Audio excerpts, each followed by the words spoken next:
ইউরোপীয় ইউনিয়নের সঙ্গে মুক্ত বাণিজ্য চুক্তি করে যুক্তরাষ্ট্রের শুল্কের ধাক্কা সামলে ওঠার পাশাপাশি পোশাকের ব্যবসায় বাংলাদেশকেও টেক্কা দেওয়ার আশা করছে ভারত।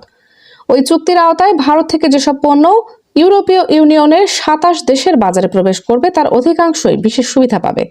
ভারতীয় পোশাক পণ্যের ওপর ইউরোপের বিদ্যমান ১২% শুল্কের শূন্যে নেমে আসবে। চামড়াজাত পণ্য, সামুদ্রিক পণ্য, হস্তশিল্প ও গয়নার মতো ভারতীয় পণ্যের ক্ষেত্রে শুল্ক কমানো হবে বা বিনা শুল্কে প্রবেশাধিকার পাবে।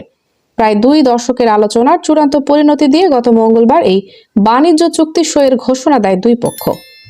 ইউরোপীয় কাউন্সিল, ইউরোপীয় পার্লামেন্ট ও ভারতের সংসদের অনুমোদন সাপেক্ষে এটি ২০২৭ সালে কার্যকর হওয়ার কথা রয়েছে।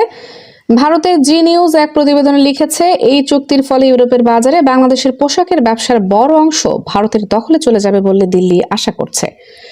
১৯৭৫ সাল থেকে ইউরোপের এলডিসি বাণিজ্য সুবিধার আওতায় অগ্রাধিকারমূলক প্রবেশাধিকার পেয়ে বাংলাদেশ ইউরোপের দ্বিতীয় বৃহত্তম পোশাক সরবরাহকারীতে পরিণত হয়েছে। ডেনিম, ট্রাউজার ও টি শার্টের মতো কিছু পণ্যে বাংলাদেশ চীনকেও ছাড়িয়ে গেছে। ইইউতে শীর্ষ পোশাক রপ্তানিকারক দেশের তালিকায় চীনের পরই বাংলাদেশের অবস্থান। ২০২৪-২৫ অর্থ বছরে বাংলাদেশের মোট পোশাক রপ্তানির ৫০% বেশি গেছে ইউরোপীয় ইউনিয়নভুক্ত দেশগুলোতে, যার পরিমাণ $১,৯৭১ কোটি। ইইউ এর সঙ্গে ভারতের বাণিজ্য চুক্তির পর দেশটির বাণিজ্য মন্ত্রী পীযূষ গোয়াল বলেন, ভারত খুব দ্রুতই ইউরোপে টেক্সটাইল রপ্তানি $৭ বিলিয়ন থেকে বাড়িয়ে $৩০ থেকে $৪০ বিলিয়ন নিতে পারবে বলে তিনি আশা করছেন। তিনি বলেন, আমাদের সব সময় জিজ্ঞেস করা হতো বাংলাদেশ কিভাবে ইউরোপে এত বেশি রপ্তানি করে।